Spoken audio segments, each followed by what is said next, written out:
A paz do Senhor, querido irmão do canal EBD em Foco. Meu nome é Thiago Rios, eu sou comentarista do canal EBD em Foco, da editora CPAD, da lição de jovens.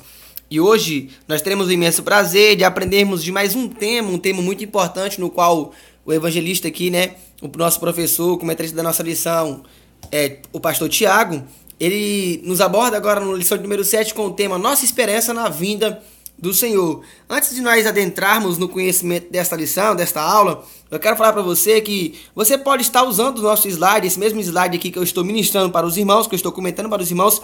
É só você entrar na nossa plataforma, aí no nosso site, digita www.ebdinfoco.com.br e você entra na nossa plataforma e lá você pode ter acesso aí aos nossos slides, amém? Lembrando a cada um dos irmãos que nós oferecemos o slide da editora CPAD, sendo da lição de jovens e a lição de adulto. Amém? Então vamos hoje aqui fazer um breve comentário da lição de número 7, que tem como tema Nossa Esperança na Vinda do Senhor. Do Senhor, no caso aqui do Senhor Jesus, né? Amém?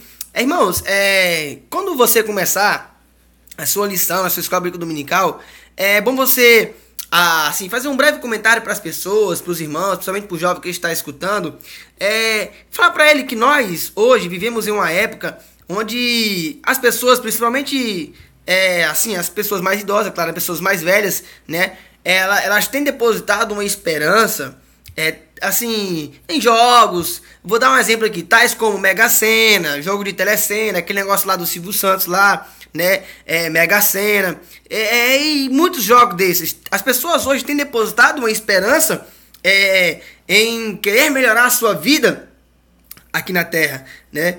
E nós temos que entender que nós, cristãos, devemos ter uma esperança na vinda de Cristo. Nós devemos confiar que Ele, que um dia veio nessa terra, morreu e ressuscitou, Ele prometeu que iria voltar para buscar nós. Lembra que quando ele vai subir para o Pai, ele fala para os discípulos: eu vou para o Pai, enviarei o Consolador. Quando eu estiver no Pai, eu vou preparar um lugar para vocês. E quando eu preparar esse lugar, eu voltarei e buscarei a minha igreja. Portanto, nós cristãos, principalmente os jovens, tem que ter uma confiança e tem que ter uma esperança que Cristo, que é o nosso Senhor e Salvador, vai voltar para nos buscar. Por quê? Porque se eu não creio que Cristo, assim como ele veio, morreu e ressuscitou, ele vai voltar para me buscar, se eu não creio nisso, está sendo em vão a minha crença, está sendo em vão a minha jornada aqui na igreja, amém? Então eu peço que você, professor, tenta de alguma maneira contextualizar isso no começo da sua lição, porque dessa maneira o jovem, ele vai despertar, já vai despertar no jovem aí um leque, né? Vai abrir um leque para que ele venha entender um pouco assim do que é que nós iremos tratar nessa lição, amém? Então mais uma vez eu repito, nós cristãos devemos ter confiança não em jogos tais como Telecena, Mega Sena, Bingo, jogos assim, né? Mas devemos ter uma esperança, ao contrário do mundo, devemos ter uma esperança que Cristo vai voltar para buscar nós deste mundo cheio de pecado, deste mundo cheio de coisas horríveis, coisas que o inimigo tem tentado a cada dia que passa nos afastar do Senhor, amém? O texto do dia, em 1 Tessalonicenses capítulo 5, versículo 6, vai dizer assim: não durmamos, pois, como os demais, mas vigiemos e sejamos sóbrios. O que acontece? As pessoas hoje, como eu falei ainda há pouco, têm depositado uma confiança em jogos, têm depositado uma confiança em seu emprego, em seu trabalho. As pessoas querem juntar de alguma maneira tesouros e viver uma vida muito boa aqui na Terra, né? E dessa maneira estão dormindo para o mundo espiritual. Por isso que Paulo alerta no capítulo 5 do livro de 1 Tessalonicenses, no versículo 6, ele alerta para quê? Ele alerta para que nós venhamos a vigiar, vamos acordar, vamos ficar atentos, vamos prestar atenção no que tem acontecido no decorrer da nossa vida e vamos prestar atenção que o fim deste mundo, que a volta de Cristo, né, está próximo. Por isso que ele fala, não devemos dormir, mas vamos vigiar e vamos ser sóbrios, amém? A síntese, que é a coluna, né, da nossa lição, vai falar assim: Deus é responsável pela criação e consumação de todas as coisas em Cristo Jesus. A Bíblia diz que tudo é feito por Ele, por meio dEle, sem Ele nada que foi feito se fez. Então, se Deus é responsável por tudo, se tudo que foi feito por meio de Cristo, meu amigo, não se preocupa, porque Ele vai se responsabilizar pela nossa vida futura. Ele tem um lugar bom para a nossa vida. Cristo, ele tem um lugar maravilhoso esperando, ele está preparando um lugar maravilhoso para que eu e você possamos viver eternamente. Amém? O texto bíblico vai estar aqui dividido em 3 slides, né? E ele foi dividido no capítulo 4, versículo 3 a 18, e no capítulo 5, do versículo 1 ao 6. Paulo aqui, ele vai falar, nós do canal ABD em Foco costumamos não fazer leitura, né? Mas só para você ficar um pouco por dentro do assunto, Paulo vai falar aqui para os irmãos de Tessalonicenses, para eles não serem ignorantes, né, acerca daquelas pessoas que dormem, ou seja, acerca daquelas pessoas que já morreram, aqueles familiares deles que um dia acreditaram em Cristo, um dia confiaram em Cristo, para que eles não venham ficar com dúvidas de que esses aí que morreram em Cristo vão ressuscitar primeiro do que nós, claro, quando Cristo voltar para o arrebatamento, e que esses que morreram em Cristo vão para a glória também. Não só é somente nós que ficamos vivos. Amém? Então Paulo aqui ele vai alertar os irmãos, vai pedir para os irmãos ficarem na deles, ficarem tranquilos, não serem ignorantes acerca deste conhecimento, né? Mas vamos confiar que o mesmo Cristo que desceu na terra, que montou no jumento, vai vir, como tem dito, como está aqui, ó, no versículo 16. Porque o mesmo Senhor descerá do céu com alarido e com voz de arcanjo, com trombeta de Deus. E os que morreram em Cristo, esses ressuscitarão primeiro. Amém? Eu não vou aqui explorar o texto bíblico, porque nós vamos explorar um pouco dele na lição, né? Então pause o vídeo, faça a leitura se você ainda não fez, e vamos aqui para a introdução, que vai falar da seguinte maneira. Para muitos, o debate a respeito das últimas coisas é uma temática tão importante na relação de Paulo com os Tessalonicenses, que pode, inclusive, servir de chave de leitura para uma compreensão integrada nas duas epístolas, seja no livro 1 Tessalonicenses como no segundo, claro. É muito importante refletir a respeito do contexto geral que fomenta as discussões sobre a escatologia. Amém? O amoroso cuidado pastoral de Paulo leva-o a explicar aos crentes em Tessalônica algumas verdades espirituais primárias, mas que estas ainda não haviam assimilado. No caso, os novos convertidos ainda não haviam entendido isso, né? De forma análoga, e é de extrema importância questionarmos-nos sobre a imperativa exigência da discussão deste tema na sociedade contemporânea. Em tempos de conhecimento instantâneo, transformações sociais diárias e economia extremamente volátil, ainda faz sentido falar da eternidade? Aqui o comentarista ele coloca essa pergunta, né, no final aqui da introdução, dizendo: por mais que hoje vivemos em uma época onde o conhecimento está grande, onde as pessoas têm vivido uma transformação, seja na transformação financeira, seja na transformação social, no caso na tecnologia, né, e econômica, será que ainda vai fazer sentido nós falarmos sobre a eternidade? E é por isso que o comentarista da lição, ele vai abordar na frente 3 tópicos muito maravilhosos. Nós vamos adentrar já já.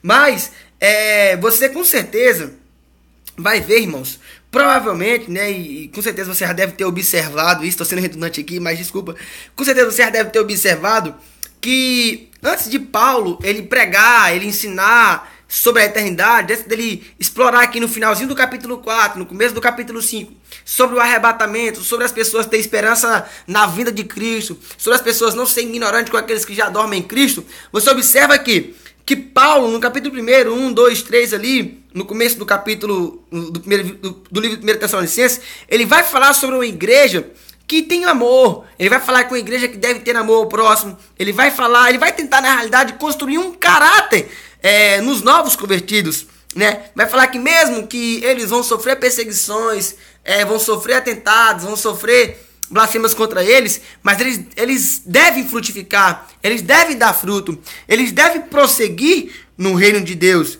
amém? Aí depois que Paulo constrói um caráter nos novos convertidos, Paulo então agora no finalzinho do capítulo 4, no começo do capítulo 5, ele vai começar a falar sobre uma igreja que tem que confiar, que tem que ter esperança na volta do Messias, que deve permanecer sempre entendendo, né, e tendo isso em mente, que Cristo, por mais que ele demora um dia, por mais que ele demora um ano, no caso aqui já tem 2018 anos, por mais que ele demore esse tempo, mas todos os dias este Cristo que prometeu voltar, ele volta para 1, para 2, para 3, para milhares de pessoas.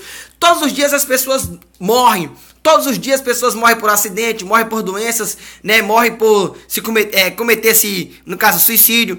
E todos os dias as pessoas morrem. Então todos os dias Cristo volta para as pessoas. E aí surge uma pergunta: se eu e você morremos hoje, e aí, nós vamos viver na eternidade com Cristo ou vamos viver na eternidade com o inimigo? Então aqui, eu tenho certeza que essa pergunta, ela vai assim, ficar na nossa mente. É importante nós explicarmos ou entendermos sobre a eternidade ou não? É claro que é importante. É por isso que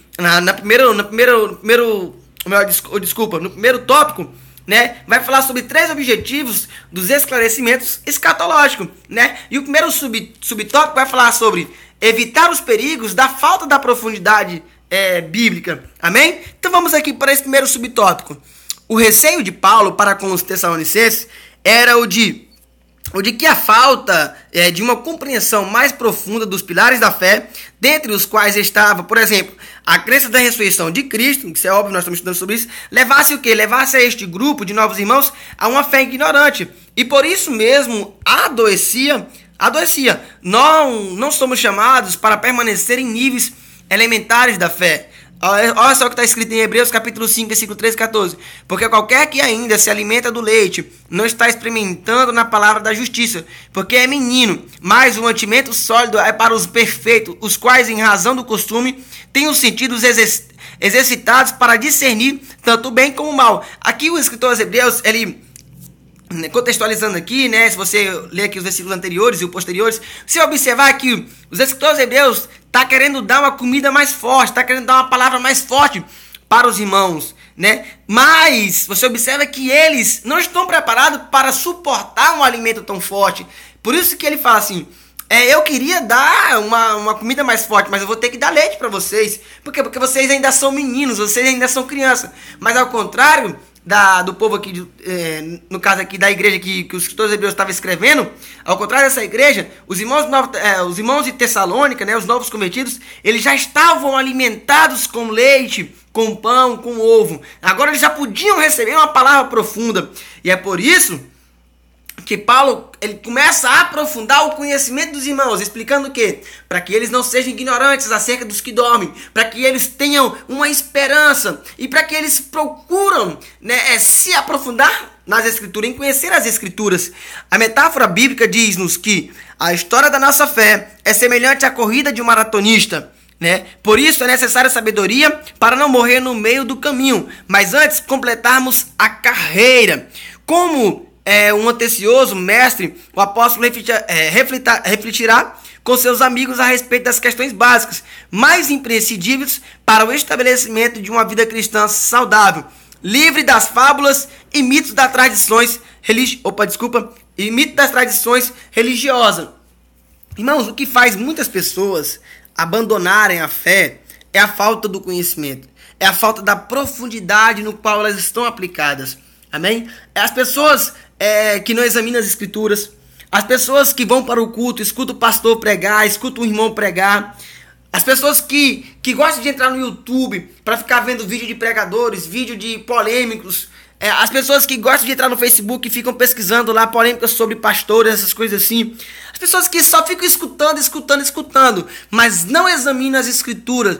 Esquece do alerta que a palavra de Deus nos diz: examinai as escrituras. Por quê? Porque nelas contém ter vida eterna. Examinar as escrituras, se abstém daquilo que é mal, retém o que é bem. Ou seja, nós devemos examinar as escrituras para quê? Além de nós nos alimentarmos a si mesmo, quando uma pessoa pregar, quando uma pessoa ensinar, seja um pastor, seja no caso aqui hoje eu estou ensinando aqui para os irmãos, estou comentando para os irmãos essa lição, mas os irmãos têm que ter na mente deles, você que está me escutando tem que ter na sua mente que você não vai engolir tudo aquilo que eu vou falar. Você vai pegar tudo aquilo que eu vou falar e vai comparar com aquilo que você tem aprendido na palavra de Deus. O problema hoje de muitos irmãos na igreja é que eles não fazem isso. Eles escutam o pastor ensinar no culto de doutrina, escutam o irmão ensinar no culto de domingo, pregar no culto de domingo, e chega em casa, sequer lembra do capítulo e do livro que o pastor, que o irmão pregou no culto anterior.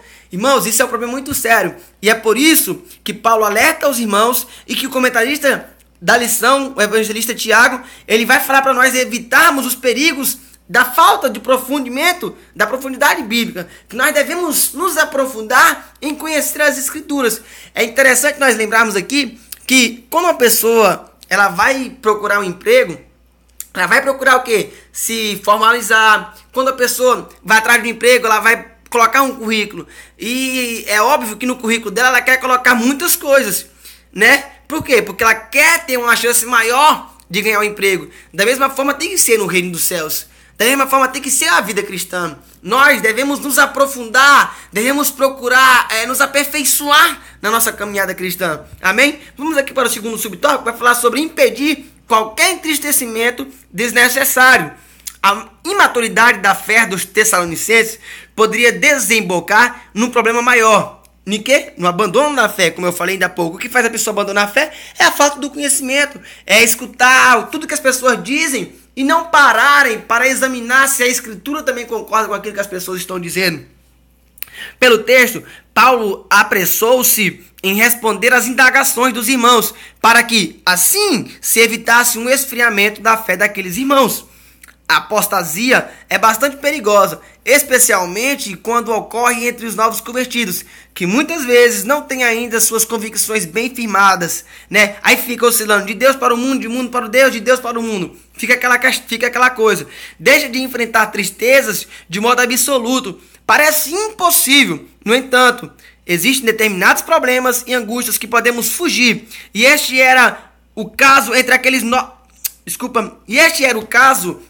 novos irmãos. O que mais, irmãos, acontece hoje com o jovem, principalmente com o jovem, né, que acaba de entrar no mundo cristão, é o confrontamento com o seu professor, seja ele no ensino fundamental do colégio, seja ele no ensino médio do colégio, seja na universidade, né? É uma geração que não examina as Escrituras e quando chega na sala de aula é confrontado pelo professor acerca de sua fé e acaba fraquejando. Por quê? Porque não tem conhecimento bíblico. Porque só fica assistindo YouTube, assistindo vídeo no YouTube, só fica dando atenção para o WhatsApp, só fica dando atenção para o Facebook, só fica dando atenção para o Instagram. Não estou aqui dizendo que é pecado você assistir, você ter algo no caso no YouTube, ou você ter um Facebook, ou ter um Instagram. Não, mas nós devemos ter uma convicção na nossa mente, principalmente nós que somos jovens. Eu que sou jovem, né? Principalmente você que está dando uma para um jovem.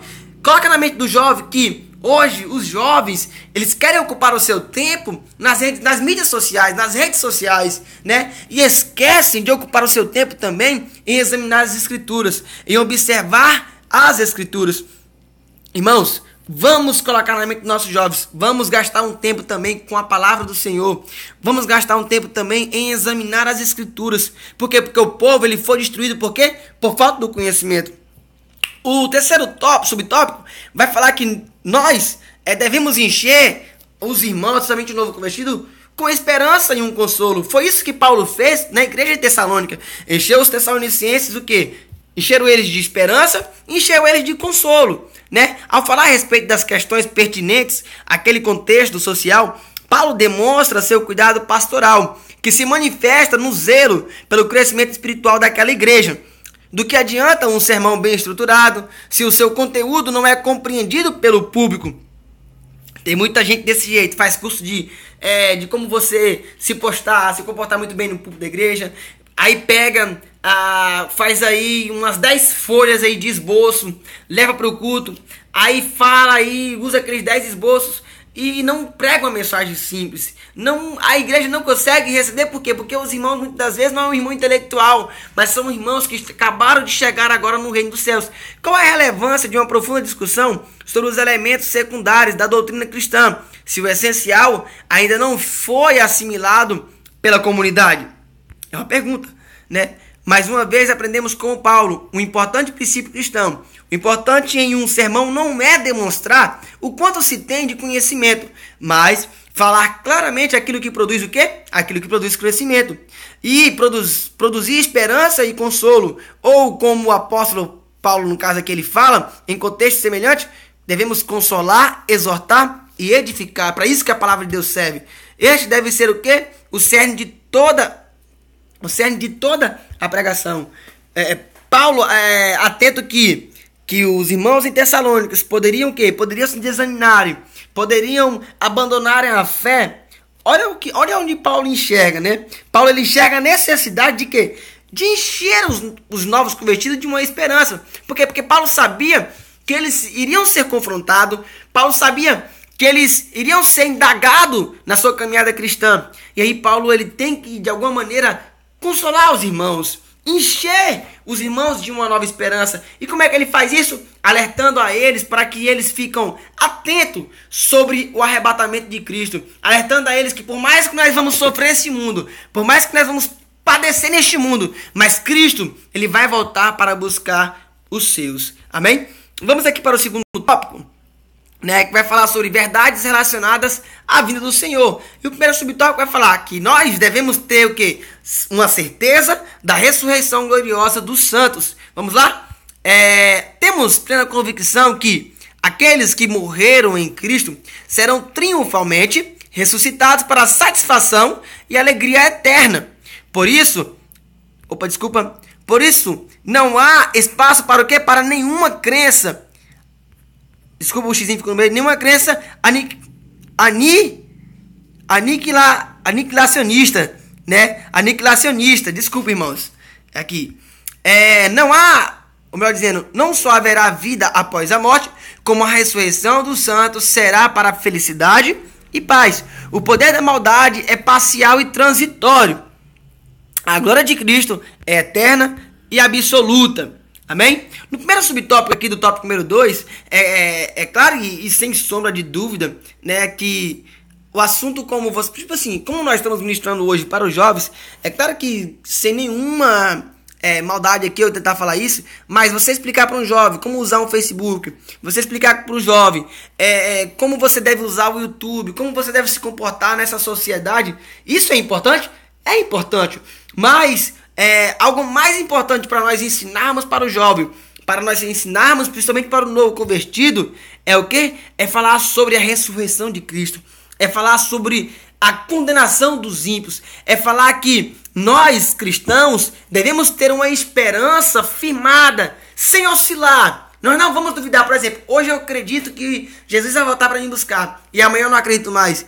Ei, se você pensa dessa maneira, você está em cima do muro. E se você está em cima do muro, meu amigo, você já está do lado do inimigo. Nós devemos estar do lado de cá do muro. Devemos estar do lado de Deus do muro. Como assim? Devemos ter uma convicção. Devemos ter uma certeza de que Cristo, por mais que, como eu falei ainda há pouco, pode passar um dia, um ano, já passou 2018 anos, mas todos os dias ele volta para cada pessoa que morre. Porque após da morte, meu amigo, somente o juízo, somente a condenação. Ou você vai para a glória, ou você vai para o inferno. Amém? No segundo tópico, vai falar sobre a certeza da vinda do Senhor. Sendo que essa certeza vai gerar em cada cristão uma vigilância. E aí Paulo faz o alerta aos irmãos de Tessalonicenses. E nós vamos ver aqui o que é o segundo subtópico para nos trazer.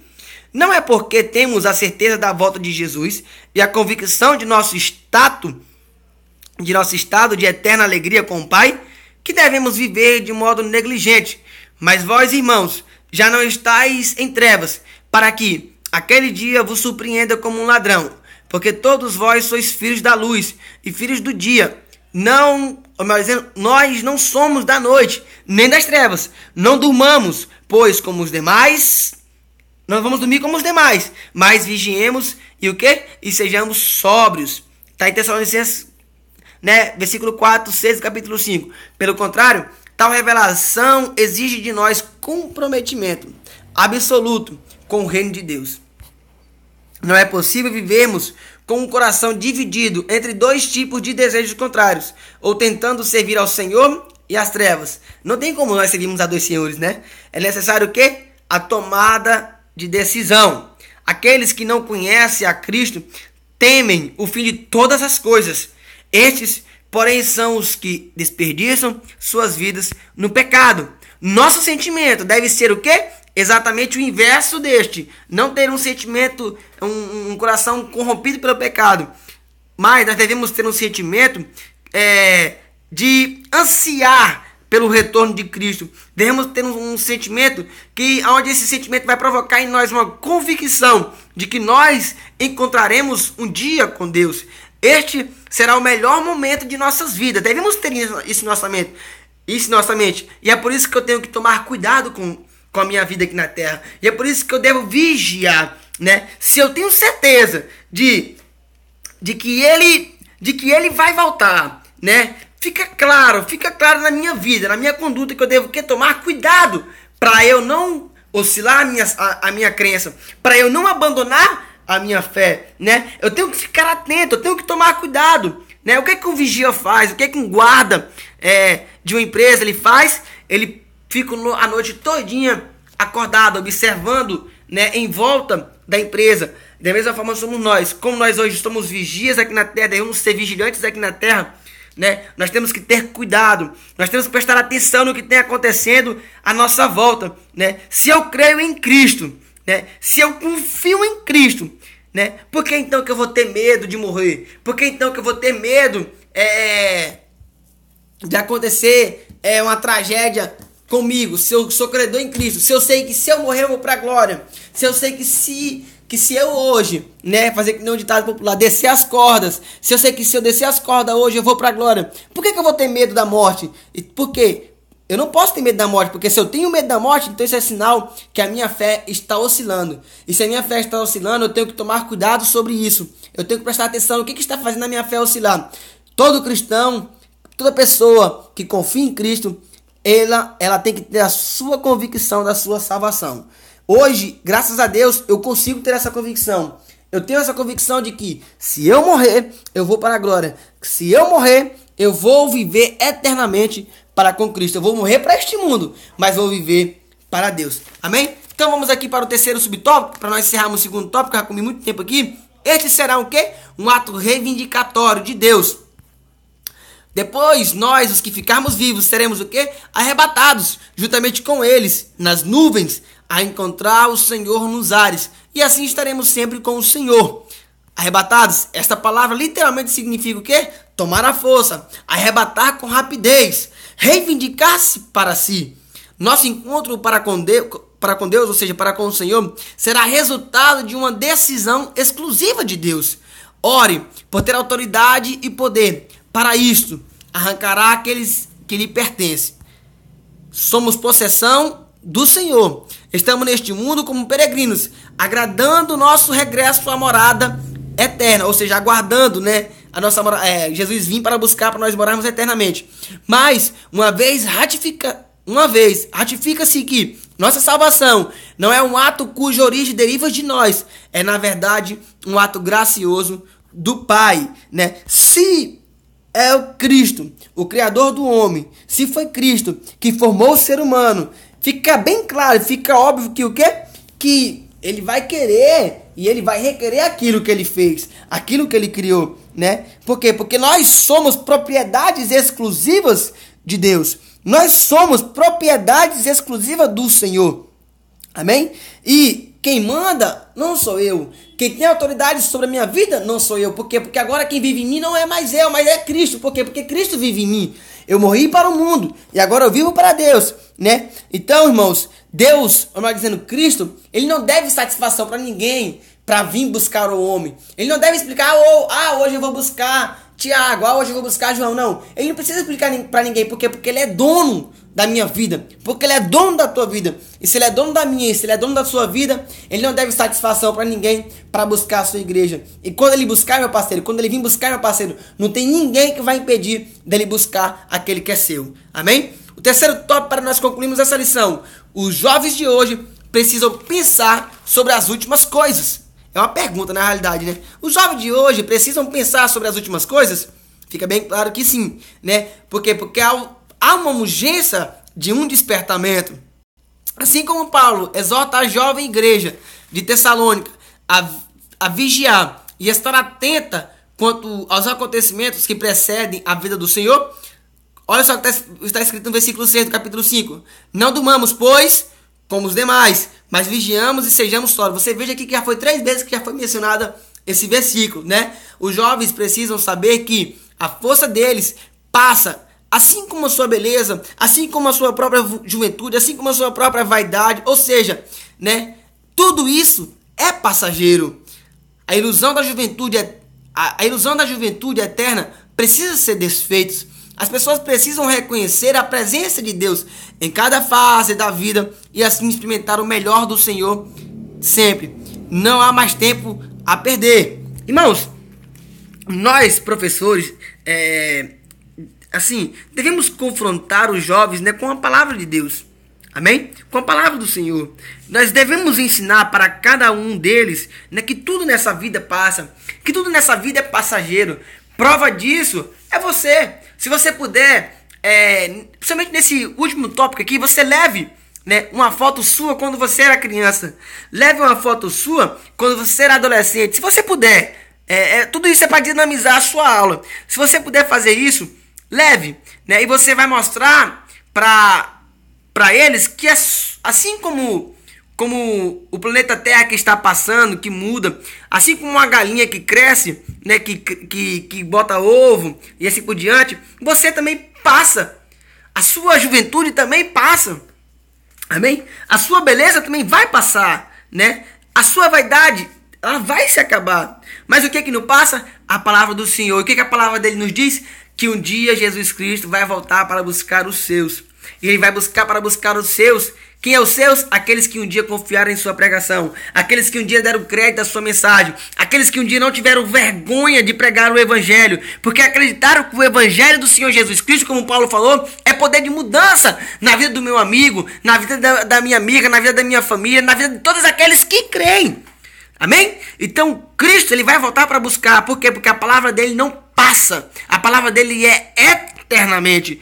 Amém? O segundo subtópico vai falar sobre superando o imediatismo. O anúncio da vinda iminente do Senhor como um processo lento aos nossos olhos, mas irreversível na história. A declaração do fim de todas as coisas e a comunicação do estabelecimento do reino eterno do Pai são formas de estabelecer padrões temporais bem diferentes daqueles que a sociedade vive hoje. Em tempo de comunicação online, de comidas fast foods e de relacionamentos líquidos, falar de valores eternos parece uma piada, mas é sobre isso que nós contemporâneos precisamos ouvir. O imediatismo do cotidiano precisa se render ao plano de Deus, que ao seu tempo estabelece seus propósitos e desígnios. A pregação sobre as últimas coisas, né, tem o poder de quê? De despertar o ouvinte o completo entendimento do plano de salvação. E aqui tem imagem muito bacana, né, que você pode até usar para você fazer uma mensagem, para você pregar na sua escola dominical, caso tenha alguém ainda que é um visitante, caso tenha alguém ainda que não crê em Cristo, né? Você vai falar aqui sobre o homem pecador, que entre o homem pecador e Deus Santo, né, existe uma ponte, e essa ponte tem uma cruz sobre ela, né? E essa cruz é o nome, está em Jesus. Mas voltando aqui para superando esse imediatismo, devemos alertar os jovens, né? Que nós, eu vou me englobar também no meio, né? Devemos alertar os jovens que nós devemos deixar de lado, né, esse imediatismo. Vamos deixar de lado os nossos prazeres carnais imediatistas. Amém? Os jovens estão o quê? Estão dando mais atenção ao Facebook, estão dando mais atenção ao Instagram, estão dando mais atenção ao que está passando ao redor aqui na Terra, no agora, né? Estão valorizando mais as coisas que têm acontecido na velocidade da Terra, né? A tecnologia tem tomado um espaço muito grande, somente do jovem. Amém? Nós devemos, irmãos, alertar eles para que eles venham tomar cuidado com a tamanha tecnologia que tem, de alguma maneira, a afastar do homem, né, do caminho do Senhor. Para quê? Para que eles devam acreditar e confiar, né, que Cristo vai voltar, que Cristo vai buscar o homem, que o homem, ele pecou, né, e por ele ter pecado, ele merece a morte. Só que entre essa morte, entre a vida, tem alguém que morreu e que ressuscitou. E quando ele ressuscitou, ele prometeu, e vou repetir mais uma vez, eu vou para o Pai, enviarei o Consolador e vou preparar um lugar para vocês que ficarem. Então hoje nós devemos ter essa convicção, que Cristo vai voltar para nos buscar. Para encerrar a lição de hoje, vamos falar sobre o último subtópico, que vai falar aqui, anunciando que há um Senhor na história da humanidade.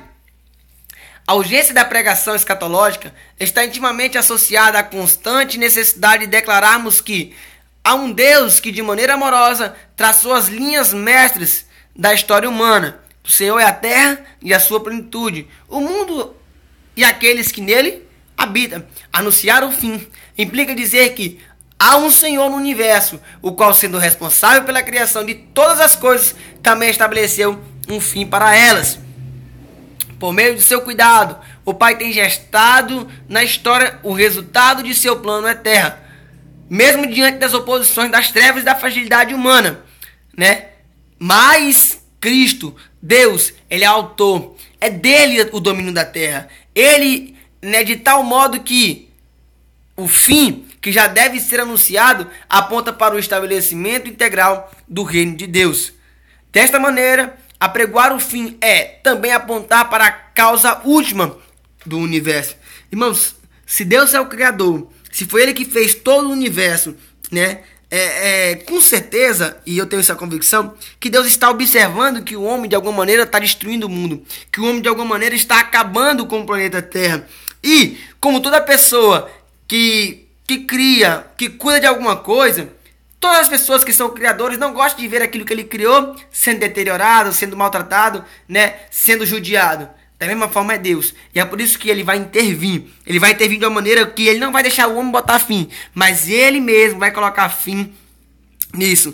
Ele mesmo vai colocar fim na maldade do homem. Ele mesmo vai acabar com os ímpios. Vão colocar todos os ímpios no inferno. Vão colocar todos aqueles que um dia confiaram em sua mensagem para morar com ele na glória. Amém? Então, a conclusão que nós temos para nós encerrarmos essa lição é essa: a vinda de Jesus deve ser um fato presente no horizonte existencial de cada cristão. Não somos chamados para permanecer aqui eternamente. Antes, nossa pátria é o do alto. Nossa saudade é por aquilo que ainda não vimos. Somente por meio de uma fé genuína conseguimos permanecer íntegros quanto à disposição de nosso coração de acreditar que o arrebatamento é uma realidade.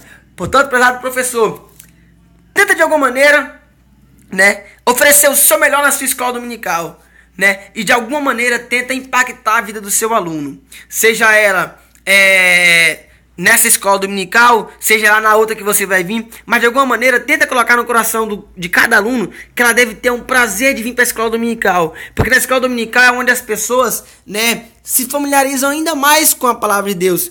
E eu vou ressaltar aqui, assim como a lição de hoje falou sobre o arrebatamento, eu peço que você insista em suas mensagens sobre o arrebatamento. Hoje, o que pouco nós vimos nas nossas instituições é falar sobre o inferno e falar sobre o arrebatamento de Cristo.